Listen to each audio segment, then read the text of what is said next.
감사합니다. 이 시간을 통해 영광 받으시고 쉽고 재미있고 감동적인 강의가 되게 하여 주옵소서.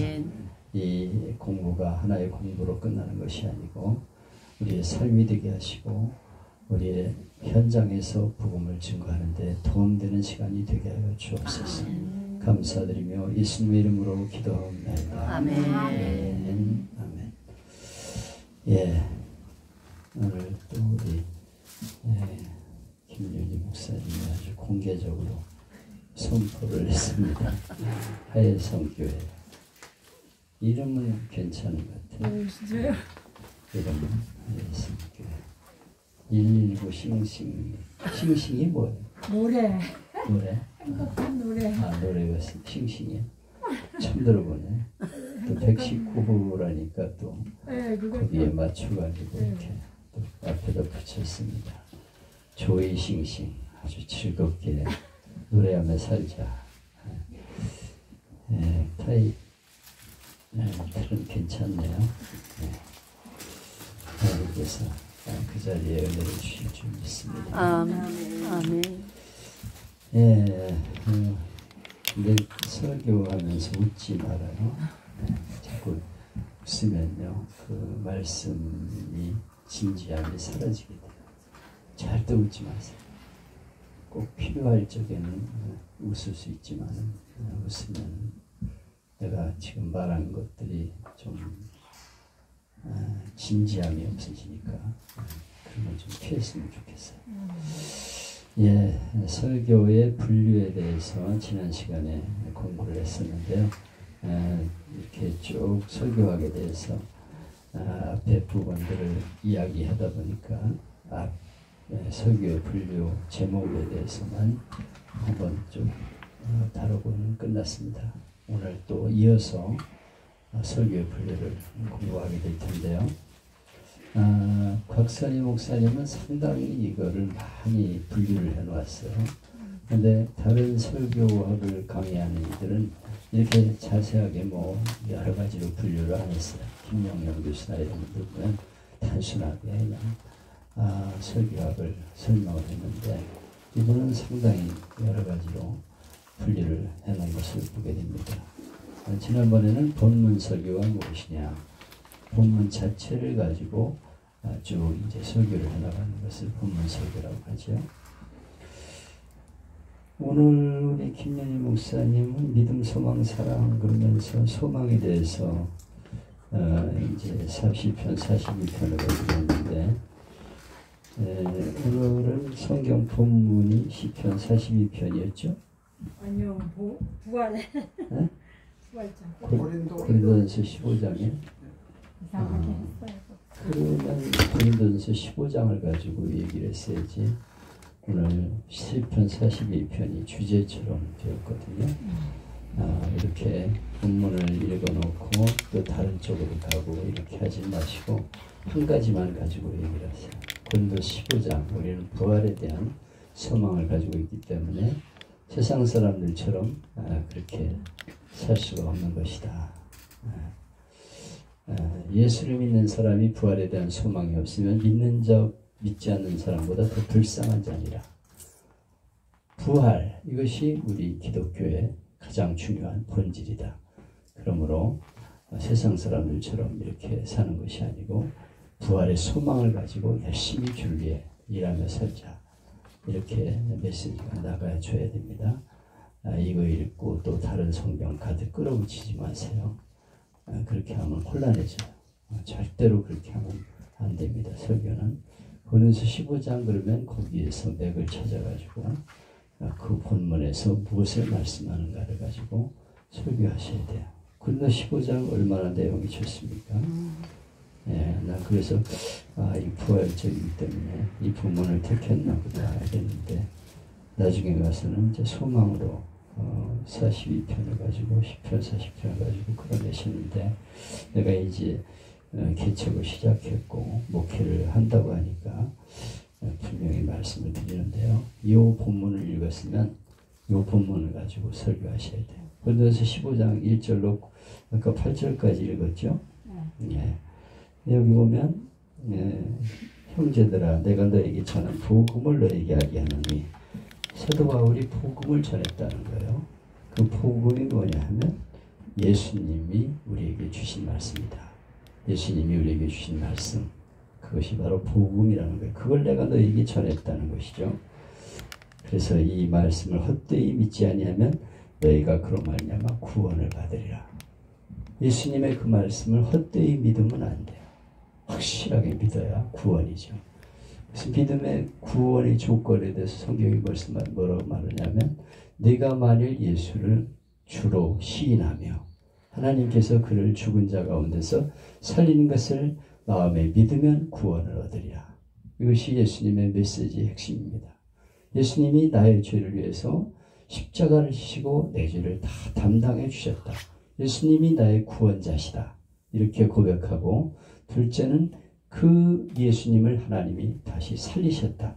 예수님이 부활하셨다. 십자가와 부활 이 두 가지를 믿으면 구원을 받는다. 예수님이 전한 복음이 바로 그 내용이에요. 그래서 이 사실을 믿을 때 너희는 구원을 받으리라 이렇게 말씀을 하고 있죠. 성경대로 예수님이 우리 죄를 위해 죽으시고 성경대로 다시 살아나셨다. 이게 지금 십자가와 부활이거든요. 예수님이 전하는 복음이 바로 그거라는 거예요. 그래서 우리는 십자가와 부활 예수님이 내 죄를 위해서 죽으심으로 내 죄를 다 가져가셨다. 100% 가져가셨다. 나의 과거와 현재와 미래의 죄까지 다 예수님이 해결해 주셨다. 그리고 예수님은 죽음에서 부활하셨다. 그리고 이렇게 우리가 부활할 것이라는 걸 우리에게 보여주셨다. 그래서 나도 예수님처럼 부활한다. 이걸 믿었기 때문에 제자들이 순교한 거죠. 사도 바울이 지금도 로마에 가면 사도 바울이 목베임을 당한 돌로 된 토막이 있습니다. 이렇게 딱 밑에 바닥에 있는데 거기서 사도 바울을 목을 올려놓고 거기서 탁 도끼로 내려쳐서 죽게 되죠. 그가 복음을 위해서 죽었어요. 왜냐하면 예수님처럼 나도 부활할 수 있다는 것을 믿었기 때문에 성경대로 다시 살아나셔서 게바에게 보이시고 12제자에게 보이시고 500의 형제에게 일시에 보이셨다. 많은 증인들이 있다 이거예요. 이 편지를 쓸 때 많은 증인들이 있었어요. 그래서 나도 봤다. 나도 그 자리에 있었다. 12제자만이 아니고 500의 형제가 일시에 본 그런 사건이 바로 부활이었다 하는 것을 말씀하고 있고 야고보에게와 그 후에 모든 사도에게와 맨 나중에 만삭되지 못한 자 같은 내게도 보이셨느니라. 사도 바울은 예수님이 살아계실 때 없었죠. 제자도 아니었어요. 근데 그가 예수 믿는 사람 잡아 죽이려고 쫓아가다가 다메섹으로 가다가 하늘에서 강력한 햇빛이 비치면서 소리가 들렸죠. 사울아 사울아 주여 누구십니까? 나는 내가 핍박하는 예수라. 그때 그가 주님 내가 정말 잘못했습니다. 잘못 모르고 그런 짓을 했습니다. 그리고 돌이켜가지고 예수님을 증거하고 부활을 전하는 그런 사람이 되었다는 것이죠. 내가 바로 이 말씀을 너에게 전해줬다. 이걸 믿으면 너희는 구원받는다. 이렇게 메시지를 전하고 있어요. 요 내용을 이런 식으로 설교를 해나가면서 설교하는 것이 본문 설교입니다. 그래서 그 본문 설교가 그렇게 될 때 예수를 믿으면 구원이구나. 뭘 믿냐? 십자가와 부활 두 가지를 믿으면 되는구나.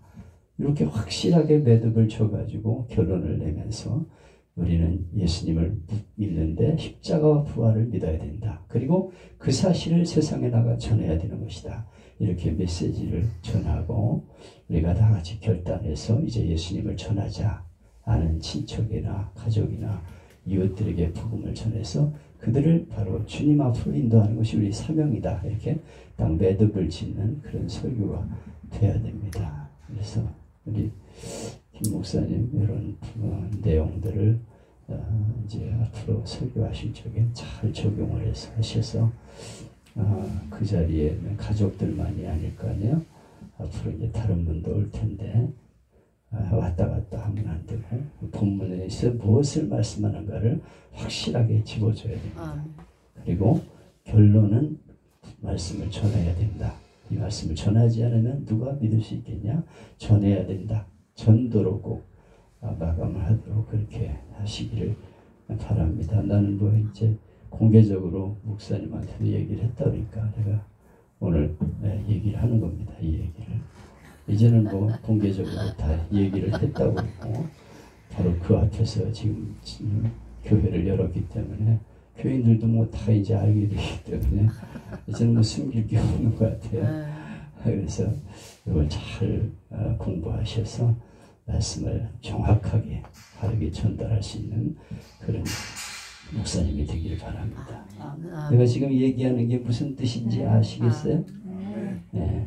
그러니까 성경 본문을 읽었으면 그걸 가지고 확실하게 내용을 설명하면서 이제 이해도 들 수 있겠죠. 그래서 그렇게 하시고 설교하시면서 웃지 마시고 자꾸 왜 웃어요? 웃으면 안 돼요. 설교할 적에.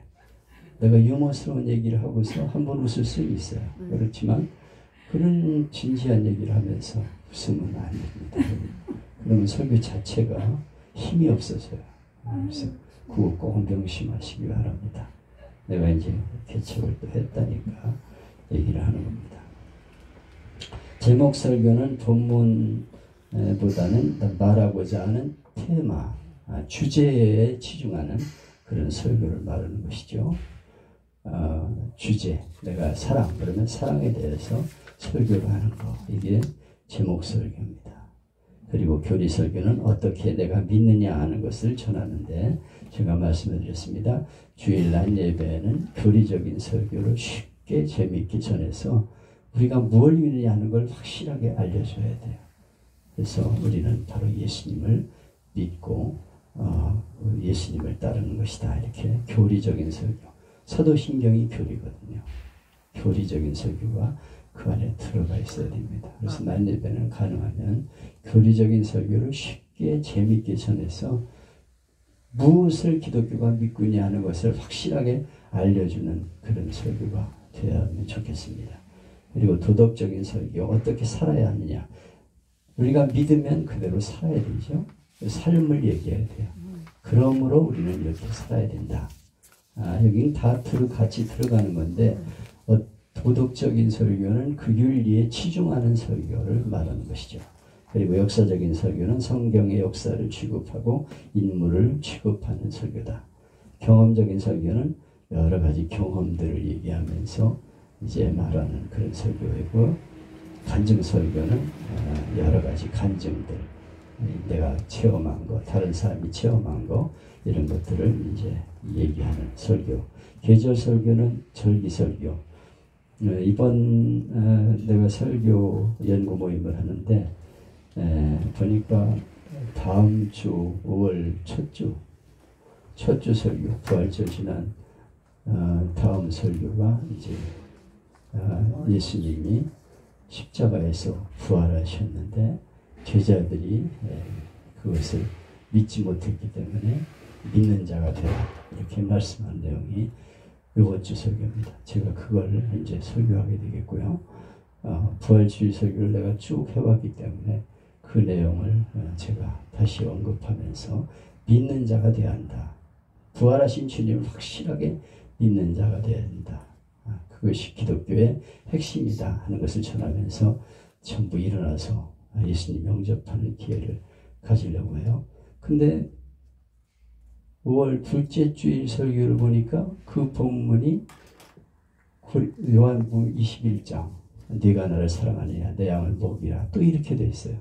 근데 사실 5월 첫째 주일은 뭘 설교해야 되냐면 어린이 주일 설교를 해야 되거든요. 그래서 내가 성목사한테 이번 주일 그 다음 5월 첫 주 설교는 본문을 어린이 주일 설교로 정해라.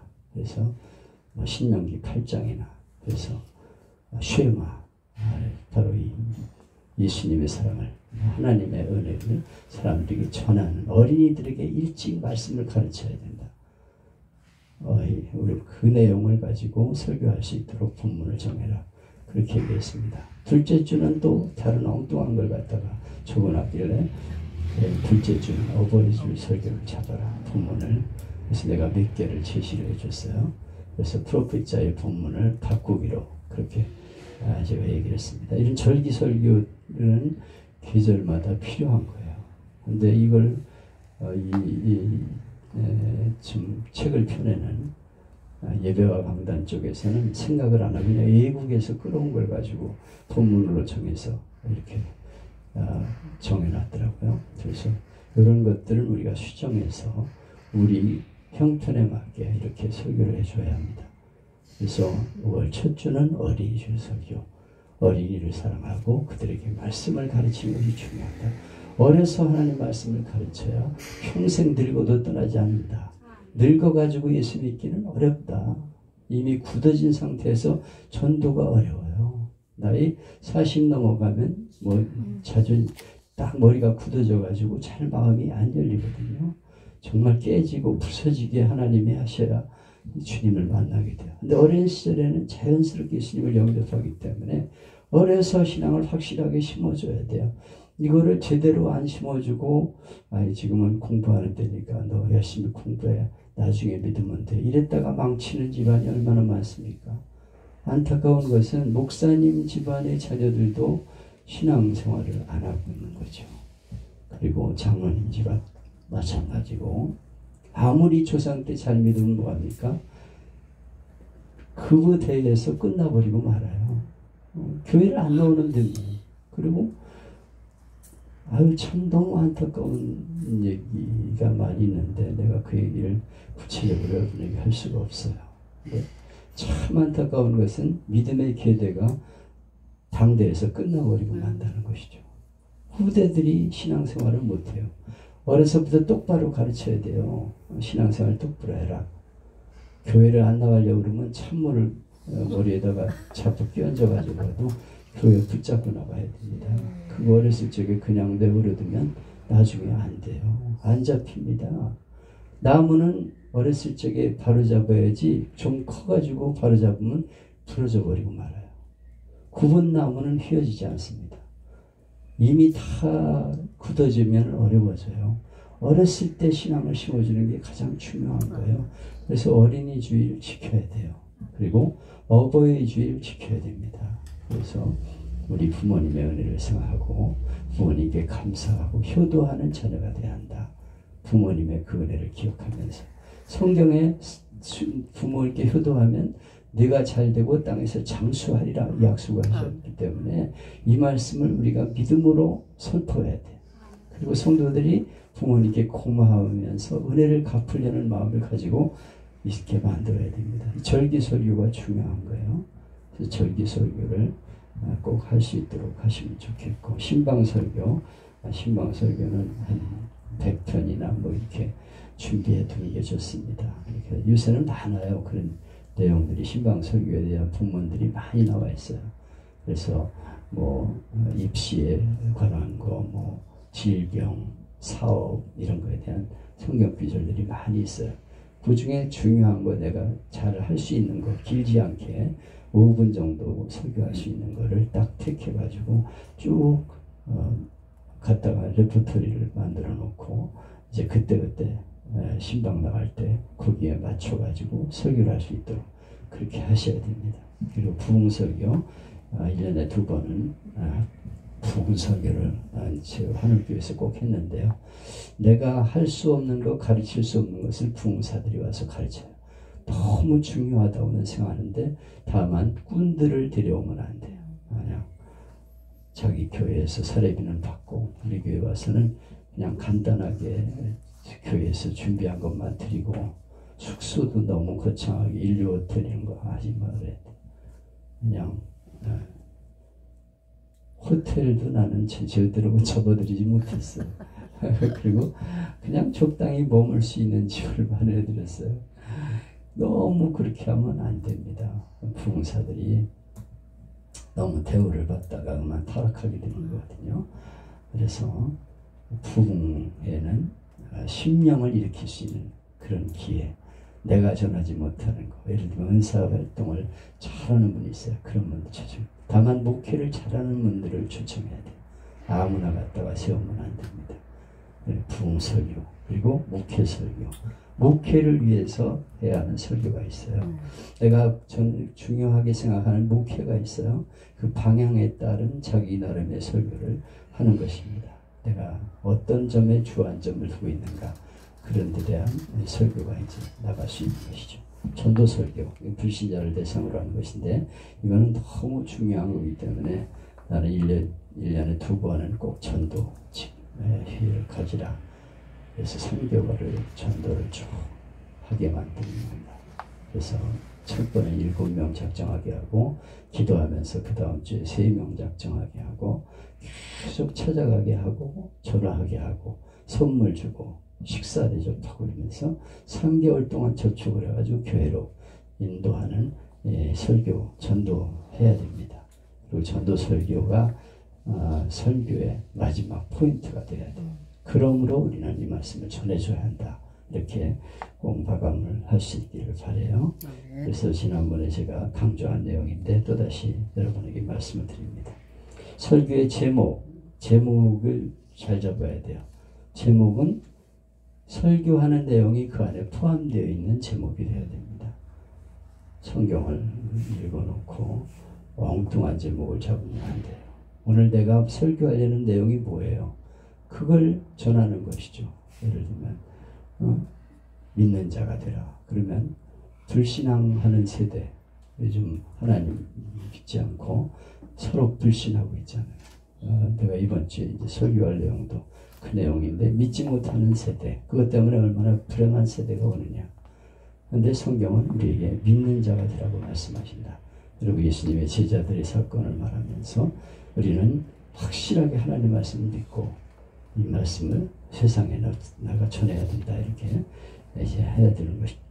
제목이 오늘 설교가 포함되는 제목, 엉뚱한 제목을 잡으면 안 돼요. 그리고 제목에 대해서만 말해야 된다. 뭐 여러 가지를 그 제목에서 말하면 안 돼요. 딱 제목 하나만 딱 얘기할 수 있어야 됩니다. 그리고 10자 이상 넘어가지 않는 제목을 잡아야 돼요. 엉뚱한 얘기를 하면서 막 길게 설교 제목을 잡으면요, 제목 자체가 혼란스러워요. 10자 이내로 설교를 제목을 잡으면 되고, 말하는 것에 대한 한계와 제한을 결정해야 돼. 제목. 내가 뭘 말하느냐 하는 것에 대한 한계가 그 안에 정해져야 돼요. 너무 폭넓은 제목을 정하면 안 된다 하는 것이죠. 내가 무엇을 말하겠다는 것을 암시하는 제목. 믿는 자가 되라. 믿음을 오늘 말씀하려는 거구나. 이렇게 딱 들으면 알 수 있는, 무엇에 대해서 말할 수 있는 것을 암시하는 제목이 돼야 한다. 그리고 요약, 앞으로 말할 것을 한마디로 압축하는 제목. 이번에는 보지 못하고 믿는 자들의 복, 이렇게 내가 제목을 정했어요. 너희는 나를 본적으로 믿느냐? 보지 못하고 믿는 자들이 복되도다. 그렇게 말씀했어요. 안 봤지만은 다른 사람들이 다 내가 봤다는데 그걸 끝까지 나는 내 손가락을 집어넣어야 믿겠고, 옆구리도 내가 만져봐야 되고, 이러면 안 된다는 것이죠. 남들이 다 인정하는 거면 인정을 해. 그래서 다 체험을 하고 다 얘기를 하는데 자기만 나는 믿을 수가 없다. 끝까지 그러면 되겠어요? 그래서 그 내용을 이제 말하는 것이죠. 제목에서 압축하고 있는 것이죠. 설교 제목에 있어서 중요한 사항은요, 사람들이 무엇을 말하는가를 원하는가가 포함이 돼야 돼요. 그 사람들이 지금 뭘 듣고 싶어 하는가 하는 것을 그 설교 제목에서 포함해야 됩니다. 그래서 내가 듣고 싶은 제목이 딱 나와야 돼요. 그러네. 내가 이거 듣고 싶은데, 이런 제목을 잡는 것이 중요하다는 것이죠. 그 사람들이 뭘 듣고 싶어 하는지 이걸 생각도 안 하고 엉뚱한 제목을 잡아가지고 설교를 하면은 벌써 귀에 들어오질 않거든요. 딱 내가 듣고 싶은 제목, 이것이 나와야 되고요. 그 다음에 너무 어려우면 안 된다. 아주 그냥 무슨 말인지 알아들을 수 없는 제목을 잡으면 곤란해요. 무슨 한자어를 쓴다든지 그래가지고 이게 무슨 소리야? 이게 제목 자체가 어려우면 안 돼요. 쉬워야 되고요. 또 외래어를 쓰지 말아요. 외국어를 거기다 설교 제목에다 쓰면 안 됩니다. 왜 우리 말이 좋은 게 많은데 외국어를 갖다가 거기다 집어넣습니까? 유식하라고? 그렇게 가지고 유식하지 않아요. 뭐 어떤 이는 막 히브리어를 막 하고 헬라어를 막 해가지고 제목을 자꾸 그러는데, 그렇다고 해서 성도들이 듣고 유식하다고 생각할 줄 아세요? 천만의 말씀입니다. 외래어 설교 제목 잡지 마세요. 우리나라 말도 너무 좋은 제목이 많은데 왜 그런 걸 갖다, 그 설교하면서도 너무 외국어 자꾸 쓰지 마요. 무슨 뭐 자기가 전문가나 된다고 히브리어 갖다가 특히 쓰고 말이지, 영어 갖다가 막 끌어오고 사실은 실력도 없어. 그러면서 뭘 그렇게 자기가 전문가나 되는 것처럼 그렇게 말을. 실력이 있는 사람은 말 잘 안 해, 그런 걸. 없으면서 있어 보이는 척하면서 막 영어를 막 쓰고, 막 제목에서 외래어를 쓰지 말라. 그리고 무리한 문법을 쓰지 말고 익숙한 단어를 사용하라. 익숙한 단어 딱 들으면 아는 그런 단어를 사용하라 이거요. 뭐 알아듣지도 못하는 그런 말 끌어다 붙이지 말고 딱 들으면 누구나 아는 익숙한 단어를 사용해라. 그리고 무리한 또 25분 내에 충분히 소화시켜 전달할 수 있는 제목을 정하라. 되게 설교가 25분 내에 끝나는데 그 안에서 다 소화할 수 있는 제목이 돼야 돼. 너무 폭넓은 설교 제목을 잡으면요, 그걸 어떻게 다 소화하려고 그래. 그러니까 25분 안에 내가 말할 수 있는 내용이 딱 그 안에 들어있는 제목을 잡아야 된다. 또 설교는 단순한 강연이나 웅변이 아니기 때문에 설교적인 제목을 잡아야 돼요. 무슨 뭐 강연하는 것 같은 제목이 잡으면 안 됩니다. 강의도 아니고요, 웅변도 아니에요.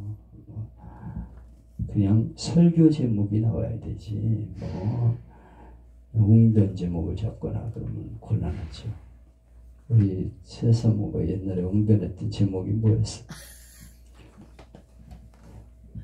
방공이야? 방공? 옛날에 방공. 잘 생각 안 나? 공부를 안 했어? 네? 공부를 안 했어? 웅변 안 했어? 누가 써줬다고 그런 것 같은데. 네. 공부이 아니고 네. 주일학교 그 크리스마스 설교를 설교? 써줘갖고 나보고 허락을서 그걸 외워갖고 한 거야. 여기까지 있어요. 웅변적인 중학교 1학년 때. 설교에 필요한 제목을 잡아야 된다. 또 신학적 입장과 예배 경건에 부합된 제목, 뭐 할례란 무엇인가, 뭐 이러면은 그게 참 애매해요. 할례란 무엇인가, 어떻게 하자는 거예요? 할례를 가지고 뭘 설명하려고 그러는 거야? 이렇게 제목을 좀 너무 좀 산만한 그런 제목을 잡으면 곤란합니다. 제목의 분류는 불투명한 제목, 예를 들면 부활의 혼, 기도의 혼. 부활의 혼, 기도의 혼은 뭐예요? 뭘 지금 말하는 거예요? 여러분이 생각나세요? 부활의 혼, 기도의 혼 그러면 지금 저희가 뭘 말하려는 것인가? 부활의 혼이라니. 그게 제목 자체가 아주 불투명한 얘기가 되죠. 기도의 혼은 그럼 뭐야? 근데 아니 그런 제목을 잡아놓는다니까. 이게 실제로 있었던 얘기를 예로 드는 거예요. 부활의 혼, 기도의 혼. 뭘 지금 얘기하려는 거예요? 그리고 용서의 영. 아니 용서의 영이 뭐야? 그냥 성령 받고 용서하면 되는 거지. 용서의 영이라니. 용서하세요. 이렇게 차라리 잡든가. 아니 용서의 영. 이러면 너무 제목 자체가 산만해지고 어울리지 않는 제목이죠. 명사로 끝나는 제목은 힘이 없을 수 있다. 믿음의 현주소. 믿음의 현주소가 뭘 지금 얘기하려는 거예요. 그리고 내가 믿음이 있느냐. 너무 그렇게 명사로 끝나는 제목을 잡지 말라 하는 것입니다. 또 복합적인 것, 신자의 경험 안에서 십자가. 이게 뭐야? 예. 신자의 경험이면 신자의 경험이지, 신자의 경험 안에서 십자가 이러면 제목이 너무 산만해져. 그리고 자유의 노예. 그러면 자유 자유의 노예. 이게 무슨 소리야? 좀 제목 자체를 그렇게 좀 어렵게 잡지 말라는 거죠. 한 두 가지, 세 가지 막 얘기할 수 있는 그런 제목을 잡지 말라. 성경 구절을 그대로 사용하는 것이 괜찮아요. 그런데 내용과 맞아야 되죠. 그래서 보지 못하고 믿는 자들의 복. 그러면 성경에 나와 있는 거거든요. 그거는 본문에서 나와 있는 거예요. 요한복음 20장에 나와 있는 예수님이 하신 말씀이 그대로 들어있는 제목이기 때문에 그런 거는 이제 성경 구절을 사용하는 본문 제목이죠. 범사에 감사하라. 그 아홉은 어디 있느냐. 깨어 기도라. 어찌하여 의심하느냐. 사람 낚는 이거 다 성경에 나와 있는 제목들이에요. 가능하면 성경에 나와 있는 제목을 잡는 게 좋습니다. 그래서 그 성경 본문에 나와 있는 제목을 가지고 전체를 이끌어가는 그런 설교가 되게 해야 됩니다. 수사학적인 제목, 뭐 심야의 찬송, 이거는 괜찮아요. 사도 바울이 감옥에 갇혔을 때 심야의 찬송을 불렀거든요. 그건 제목이 괜찮잖아요. 사도 바울이 감옥에 갇혀가지고 한밤중에 부르는 찬송, 고독하고 외롭고 힘들 때 찬송을 부르는 거예요. 하나님을 찬송하며 주님을 가까이 하는 제목이 벌써 감동적이잖아. 근데 갈릴리에 부는 바람, 이거는 안 돼. 갈릴리에 무슨 바람이 불지 당연히. 뭘 어떻게 하겠다는 거예요. 그걸 이렇게 제목을 잡아가지고 아주 시적인 제목을 잡는다고 자기는 그랬을 거예요. 그러나 그런 제목은 안 된다는 것이죠. 저들이 두려워하면서 어찌하여 무서워하느냐, 그건 괜찮아. 근데 갈릴리에 부는 바람 이러면 제목이 어울리지 않는 제목이 되는 거죠. 의문의 제목. 뭐 제목에 충분한 대답이 나와야 되는데 현재 청년에게 소망이 있느냐? 아니 무슨 얘기를 하려고 그러는 거예요? 지금 현대 청년에게 소망이 있느냐? 인생아 어디에 있느냐? 뭐 너무 이렇게 질문을 하는 제목을 잡아가지고 아주 이게 무슨 얘기를 하려고 그러는 건지 아리송하게 만들면 곤란하다는 것이죠. 또 명령적 호소적 깨어 기도하라. 일어나라. 깨어 기도하라. 이런 제목은 할 수 있어요. 깨어 기도하라. 그리고 일어나라. 사실 주제들이 계속 잠만 자고 있었잖아요.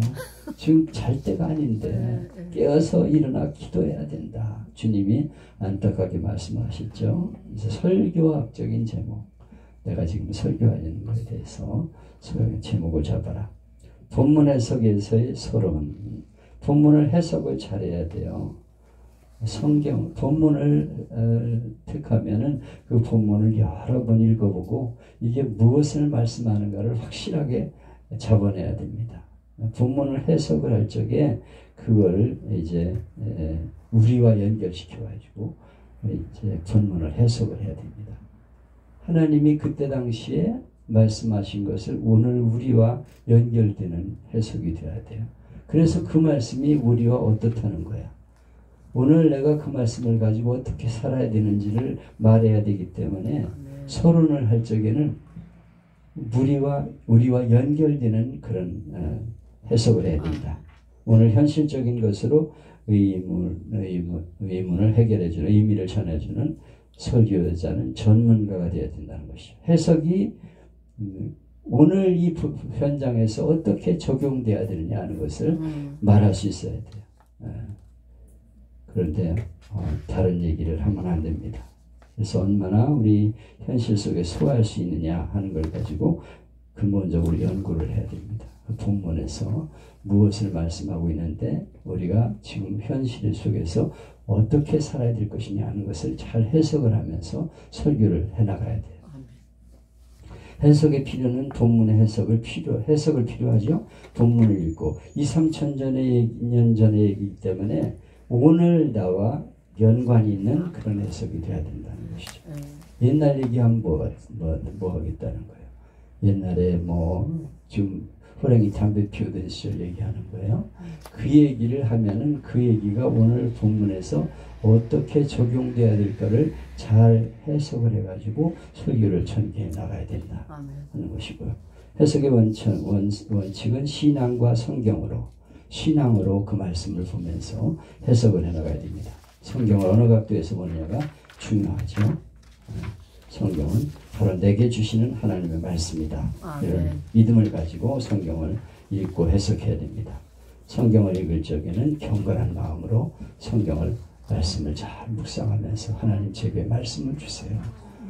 오늘 이 말씀이 내게 주시는 말씀인 동시에 우리 성도들을 향한 말씀이 되게 해주세요. 이렇게 경건한 자세로 말씀을 잘 읽으면서 해석을 해나가야 합니다. 한 계통으로 해석을 해야 돼요. 큰 줄기를 찾아가지고 모든 사람에게 주시는 말씀이 되어야 됩니다. 예를 들면 구약은 행함으로 하라고 말씀하시고 신약은 믿음으로 구원받고 성부, 성자, 성령의 시대를 구분하는 것은 잘못된 해석이다. 구약은 행함을 강조하고 믿음을 강조하지 않는 게 아니에요. 근데 구약은 행함을 강조하는 책이고 신약은 믿음으로 구원받는 것을 강조하는 책이다. 이렇게 말하면 안 됩니다. 구약과 신약은 동시에 똑같은 해석을 가질 수 있어야 돼요. 그래서 성령 시대, 성부 시대, 성자 시대 이걸 구분하면 안 된다는 거예요. 옛날에 그 말씀이 오늘 현장에 그대로 적용되는 말씀이 돼야 되지. 이렇게 큰 줄기에서 성경을 해석해야 되지. 옛날 구약 시대에 따로 떼어놓고 신약 시대에 따로 구분하고 이러면 안 된다는 것입니다. 주관적인 해석을 피하라. 자기 생각에다가 성경을 인용하면 안 됩니다. 주일학교 선생들은 동화부터 준비하고 성경 본문을 찾아요. 저도 어렸을 적에는 그렇게 많이 했어요. 중학교 2학년 때부터 설교를 주일학교 설교를 했는데 예화부터 찾아놓고서 성경 본문을 택하고 그렇게 많이 했습니다. 근데 지금도 그런 식으로 하면 안 되죠. 성경 그 자체가 무엇을 말하고 있는가를 잘 생각해야 됩니다. 그래서 객관적인 해석이 필요해요. 칼빈은 성경의 해석자는 성경 그 자체다. 성경을 성경에서 해석을 할 수 있도록 그렇게 해석을 해나가야 됩니다. 성경 본문을 중심으로 앞뒤로 20분 이상 읽어야 된다. 앞에도 읽고 뒤도 읽어야 돼. 내가 성경 본문을 7절을 택했다고 해서 그것만 읽어서는 안 되는 것이죠. 앞에서 무엇을 쭉 연결되어 있는 걸 봐야 돼요. 앞에서와 뒤까지 쭉 읽으면서 자꾸 읽어요. 자꾸 읽다 보면 그 말씀이 무엇을 말씀하고 있는가가 분명히 떠오릅니다. 하나님이 이걸 말씀하고 있구나. 20번 이상을 읽으세요. 그냥 자꾸 읽어보세요. 읽어보고 또 읽어보면 하나님이 무엇을 말씀하는가가 잡힙니다. 그거를 잡아야 되는 것이죠. 성경 본문을 중심으로 교인들이 목사의 주관적인 해석을 알면 목사의 설교를 인정 안 해준다. 저분은 자기 멋대로 설교해. 그러면 그 다음부터는 설교를 안 들으려고 그래요. 성경이 말씀하는 게 그게 아닌데 교인들은 그걸 알거든요.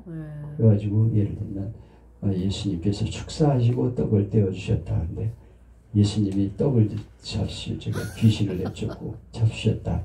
이렇게 설교를 하면 되겠어요? 실제로 그런 분이 있었어요. 제가 동기 목사가 얘기를 하는데 주일학교 교사가 와가지고 목사님, 우리 전사님이 오늘 우리 교사들에게 성경을 가르치면서 예수님이 축사하셨다고 놓고 떡을 내놓고서 기도하시고 귀신을 내주시고 떡을 나눠줬다고 하는데 그건 아니잖아요? 이렇게 물어보더래요. 교회인들이 안다니까 지금 이 성경을 잘못하고 해석하고 있다는 걸 알아요. 그게 축복기도 하고 떡을 나누셨다는 거지 어디 그게 단어가 똑같다고 그래서 귀신 내쫓은 걸로 그렇게 얘기를 하면요 교인들이 순엉터리네. 그 다음부터는 안 들어요. 목사 말을 신뢰하지 않습니다. 절대 자신 없는 본문을 택하지 말라. 자신도 없는데 본문을 택해가지고 그걸 가지고 설교하려고 하지 마. 내가 자신 있는 본문을 택해. 그래서 그걸 가지고 설교를 하셔야지. 자기도 자신 없는데 그걸 택해가지고 설교를 하겠다 그러면 무슨 얘기를 하겠다는 겁니까? 그리고 알레고리 해석을 피하라. 제멋대로 막 해석을 하는 거예요. 그래서 한국 교회가 정감록을 가지고 해석을 한 때도 있었어요. 선한 사마리아의 비유를 얘기하면서 술은 성령을 말하고 나귀는 전도자를 말하고 여관은 교회를 말하고 부귀는 사리를 말한다 해가지고 이렇게 해석을 하면 안 된다는 것이죠. 그래서 사실 자체를 가지고 말해야 돼요. 예를 들면 무지개를 얘기할 적에 내가 어떤 집사님이 그 대성교회라고 노량진에 있는 이름이 누군지 잊어버렸는데 그 사람 교회를 나간다고 교회를 옮겨버렸어. 남서울 교회에 있다가 그 교회로 옮겼대. 그래서 자기가 신학을 공부한다고. 근데 자기가 들어보니까 성경을 기가 막히게 쪼갠대.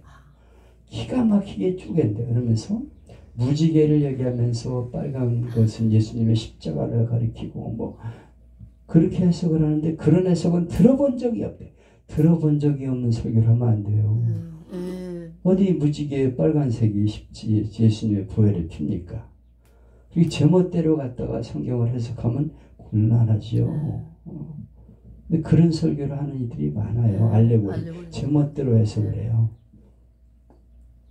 근데 우리나라의 유명한 주석가 얘기를 하면 곤란하지만은 내가 그분 주석은 싫어합니다.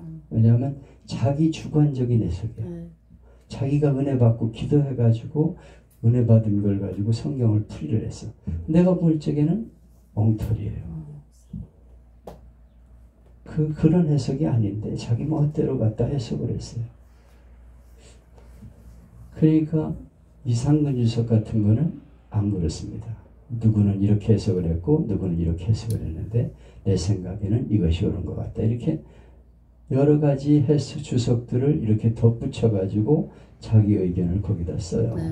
그러면 그런 해석은 괜찮은 거예요. 근데 제멋대로 갖다가 성경을 해석을 해요.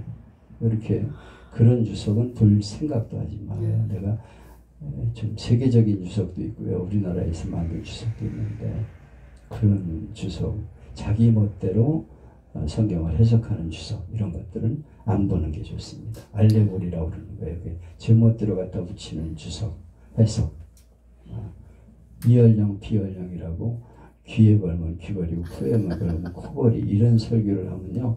교인들이 다 알아요. 그래서 저는 엉터리 해석을 하고 있네. 내가 제일 싫어하는 해석이 바로 그 설교, 그런 해석이에요. 난 그런 설교는 듣고 있으면 너무 답답하고 참 듣고 있다는 자체가 난 한심하다는 생각이 들어. 교인들이 그런 설교를 들고 앉아 있으니 엉터리 설교를 되겠습니까? 제멋대로 은혜 받았다고 자기가 기도하다가 받은 말씀이라고 하면서 성경을 내 멋대로 해석을 하면 안 돼. 그런 이들이 많아요. 목회자들 중에서. 자기가 은혜를 그렇게 받았다고 해서 그거를 교인들에게 옳은 말씀인 것처럼 전하면 안 된다 하는 것입니다. 부모님 무엇을 말씀하고 있는가? 그런 역사적인 해석, 역사 신학적인 해석. 그 당시 상황과 배경을 연구해야 된다. 이것이 무엇을 말씀하려고 하고 있는 것인가? 누구에게 말하고 있는 것인가? 오늘 나에게 무엇을 말씀하고 있는가? to me. 예? 바로 누구에게 말씀하는 것이 내게 오늘 어떻게 말씀하고 있는가로 바꿔져야 됩니다. 그래서 요한예술가는 오늘 예수님이 여기 계시면 어떻게 말씀하실까 하는 마음을 가지고 설교를 연구했다는 것이죠. 내가 그 자리에 있으면 어떤 말을 했을까? 주님께서 내게 어떤 말씀을 했을까 하는 것을 잘 생각해야 됩니다. 또 문맥에 대한 해석, 당시 주어진 내용을 육하 원칙에 의해서 해석을 해야 됩니다. 무엇을 하나님이 그들에게 어떻게 말씀하시는가 하는 것을 잘 이렇게 풀이를 해봐요. 성경을 읽고 그 본문에 나오는 내용을 이제 한번 적어보세요. 무엇을 말씀하는가를 쭉 적어보면 그 말씀이 내게 들려집니다. 성경 글자 자체를 잘 연구를 하셔야 되고 본문 선택의 원칙은 주제가 본문을 커버해야 됩니다. 오늘 내가 무엇을 말하고 있는가가 본문에 나와야 돼요. 그렇잖아요? 오늘 내가 뭘 말씀하고 있는가를 본문에서 나오는 아멘. 그런 본문을 택해야 되죠. 또 본문에서 한 주제만 나오는 건 아니에요. 몇 가지 주제가 나오고 있는데 그 중에서 내가 말하고 있는 문장이 거기 포함돼야 돼요. 확실하게 들어가 있어야 됩니다. 아멘. 이 얘기했다 저 얘기했다 그러면 곤란하다는 것입니다. 또 단편적인 본문도 사용할 수 있어요. 범사에 감사하라. 뭐 간단한 거죠. 그렇지만은 그 본문을 가지고 설교할 수 있습니다. 범사에 감사하라. 예를 들면 쉬지 말고 기도하라. 범사에 감사하라. 항상 기뻐하라. 그러면 그 세 가지를 한꺼번에 말하기는 어려우면 범사에 감사하라. 그거 하나만 가지고 설교하면 되는 것이죠. 또 항상 기뻐하라. 그것만 가지고 설교할 수도 있어요. 거기는 이제 다른 성경도 곁들이면서 할 수가 있겠죠. 그리고 쉬지 말고 기도하라. 기도하라. 근데 쉬지 말고 기도하라는 건 어떤 뜻이냐 이러면서 성경을 풀어나갈 수가 있습니다. 성경 본문은 주제와 맞아야 된다. 아까 내가 얘기했죠. 제목이 본문이 그날 말하고 있는 것과 말하려고 하는 것과 맞아야 된다. 그 주제가 정말 본문에서 나와 있느냐 하는 것을 잘 생각하셔야 됩니다. 본문이 자연스럽게 말하는 주제를 암시하고 있어야 된다. 본문에 그 말씀하고 있는 주제, 그날 말하고자 하는 것이 자연스럽게 나와 있어야 돼요. 나와. 왼편 폄을 치는 자에게 오른편감을 돌려더라. 이렇게 성경에 나와 있는데 부부싸움 할 때 이쪽을 그래 이쪽 쳤으면 오른쪽도 쳐 이렇게 하면 안 된다는 거죠. 그래서 이건 뭐 부부싸움 시키는 거야 뭐야. 그래서 왼편을 치거든 오른편도 돌려대라.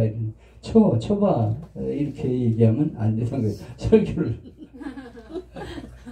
그게 말 아니잖아요. 지금 말씀하는 게 왼편 편을 치고 오른편을 돌려대는 걸 그걸 같이 부부싸움 하려고 해석을 하면 되겠습니까?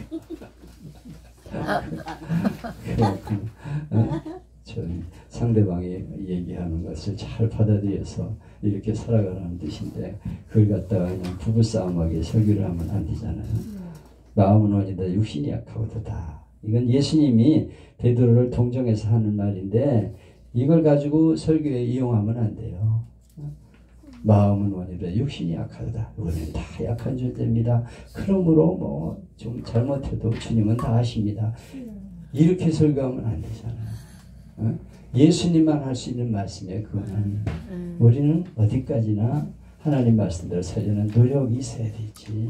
그걸 말해야 되지. 예수님이 말씀하는 걸 자기가 써가지고 우리는 다 약한 존재이기 때문에 할 수 없습니다. 그냥 다 주님이 다 이해하십니다. 이렇게 설교하면 안 된다 이거죠. 예. 그리고 문법적인 해석, 뜻이 무엇인가를 잘 원어를 이해해야 돼요. 그래서 주석을 봐야 됩니다. 주석을 잘 보고 잘 되어 있는 주석을 보세요. 호크마나 이런 것들 괜찮아요. 그리고 이상군 주석 같은 건 아주 잘 되어 있는 해석입니다. 엉뚱한 해석을 하는 주석을 보지 말고 이런 좋은 주석, 아주 정확한 본문을 해석할 수 있는 주석을 잘 살펴서 하셔야 되고요. 실조적인 해석, 오늘 하나님이 내게 주시는 말씀이 무엇이냐 하는 것을 잘 해석해서 전해야 됩니다. 그리고 성령의 감화가 있어야 돼요. 오늘 말씀할 때 성령께서 말씀하여 주세요. 이렇게 해서 성령의 감화를 위해서 우리가 기도해야 됩니다. 내가 인간적으로 잘 준비해가지고 전하면 성공적이다? 아니에요. 성령의 감화가 있어야 돼요. 그 자리에서 성령이 역사하시고 그 말씀을 듣는 이들이 감동이 일어나야 되는 것이죠. 그래서 우리 교인들이 하나님 말씀으로 받아들일 때 그것이 은혜 되는 것이죠. 저 목사님이 그런 말을 한다 이렇게 생각하면 안 되는 것이죠. 언제나 예수님 중심으로 해석을 하라. 아멘. 예수님은 어떻게 우리에게 말씀하고 있는가 하는 것을 결론은 예수님으로 돌아가야 돼. 예수님이 아멘. 이렇게 우리에게 말씀하고 계십니다. 근데 좀 주의해야 될 것은 이런 얘기하면 곤란하구나. 하여튼 예수님 중심으로 항상 성경 말씀을 풀어나가야 돼요. 왜냐하면 성경에서 말씀하고 있는 예수님이거든요. 구약 성경에서 말씀하는 것도 예수님이고 선한 사마리아인 비유를 말씀하는데 그 중심이 뭐냐면 예수 그리스도예요. 우리에게 선한 사마리아처럼 이웃을 사랑하라는 말씀을 주셨지만은 예수님이 바로 그 모습으로 오셨거든요. 그래서 강도 만난 인생 같은 우리를 위해서 예수님이 오셔서 그를 다 거들떠보지도 않고 지나갔어요. 제사장도 지나가고 레위인도 지나가고 다 지나갔는데 그 선한 사마리아인이 찾아와가지고 그를 이렇게 잘 치료해주고 돌봐주고 하신 것처럼 우리 예수님이 우리의 죄를 담당하시고 십자가를 시고 우리를 구원해 주셨다. 이렇게 결론이 예수님으로 맺어지는 그런 설교가 되어야 한다는 것이죠. 여러분이 항상 염두에 두시고 그렇게 설교를 하시면 좋겠습니다. 끝. 네, 기도합시다. 하나님 아버지 감사합니다. 오늘은 성경을 어떻게 제목을 잡아야 되고 해석을 어떻게 해야 되는가에 대한 말씀을 우리가 같이 나눴습니다. 말씀을 잘 읽고 무엇을 하나님 말씀하신가를 잘 받아들이게 해주시고 그것을 해석해서 제목을 잘 잡아가지고 효과적인 말씀을 전할 수 있도록 인도하여 주시고 우리가 전하는 것이 인간의 말이 아니고 성령의 감동으로 전하는 말씀이 되게 하여 주옵소서. 주께서 늘 강단에 설 때마다 우리의 입술을 주장하시고 함께 하실 줄 믿사오고 예수님의 이름으로 감사하며 기도합니다. 아멘. 하나님 앞에 영광의 박수입니다. 수고하셨습니다.